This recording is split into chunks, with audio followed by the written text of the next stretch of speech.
বলতে পারবে না এ দেশের খনিজ সম্পদ কিভাবে আহরণ করা হয়, কিভাবে বিক্রি করা হয়, কিভাবে বন্টন করা হয়। প্রিয় দেশবাসী, আপনারা জানেন আজকে প্রায় 10 বছরের বেশি সময় এই 3 চাক্কার পরিবার থেকে ইলিশ মাছ উঠে গেছে, যেটা যুক্তরাষ্ট্র, আমেরিকা, ইউরোপে চলে। আমার দেশের মাছ বিদেশে রপ্তানি হয়, কিন্তু আমার পরিবারের কপালে এক টুকরা মেলে না।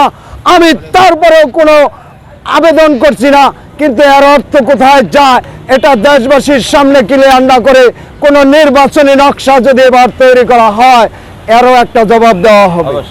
কারণ আমরা হইলাম ভোটার, আমরা ভোট খামো না, আমরা ভোট আপনাকে দেব। আমরা বলছি সকালে একবার ভোট নেন, বিকালে একবার ভোট নেন, আমাদের একটি কর্মসংস্থানের ব্যবস্থা করেন। আমাদের কর্মসংস্থান না করে 54 বছর বারবার আমরা ভোট দিয়েছি, কিন্তু তাতে কি আমাদের মৌলিক অধিকার হয়েছে? এটাও এবার দেশবাসীর সামনে ক্লিয়ার করতে হবে। আমরা পণ্যে ব্যাট দিব, দেশের উন্নয়ন হবে। যে দেশের রাজস্ব আয় বেশি সে দেশের উন্নয়ন বেশি।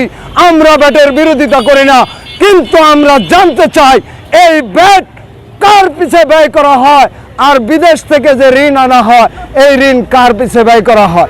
খালি আমাদের উপরে ব্যাট। দেশের খনিজ সম্পদ কোথায় গেল? আমি তো এই দেশের একজন নাগরিক।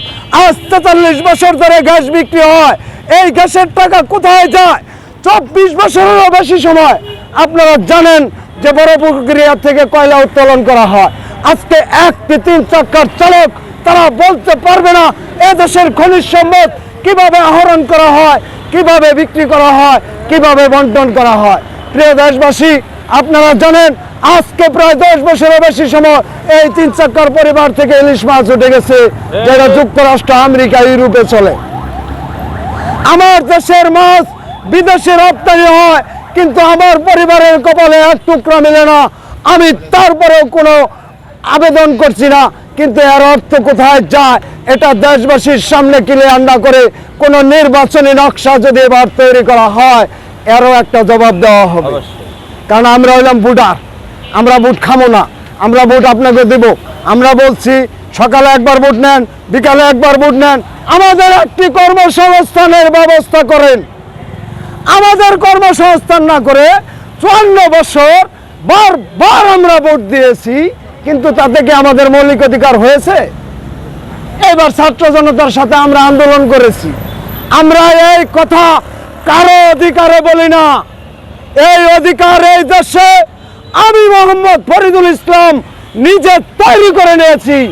যদি এই দেশের মানুষ স্বাধীন মনে করে, তাহলে 3 চাক্কার যে বিপ্লব হয়েছে এটা সবার আগে স্বীকার করতে হবে। যখন গুলি খায় রাস্তায় পড়ে গেছে, তখন আমাদের ডাকছে মামা তাড়াতাড়ি আসেন, ইমার্জেন্সি গুলি খেয়েছে, হাসপাতালে নিতে হবে। এখন আমাদের কথা শুনতে চান না। এই মামারা 3-4 তারিখ ভাড়া নেয় না। মির্জাফরে এই দেশে একবার হয়েছে, বারবার মির্জাফরি সহ্য করে নেওয়া হবে না। আমরা 3-4 তারিখে ভাড়াই নেই নাই। আমরা বলছিলাম যে আসেন মামা, ভাড়া লাগবে না। এখন মামারা আমাদের সাথে কত টাল বাহানা, 10 মাস হয়ে গেছে। এখন মামাদের আর সময় হয় না। যখন গুলি খাইছে তখন এই মামাদের পাশে কিন্তু কেউ ছিল না, তখন ছিল এই রিক্সা চালক মামারা।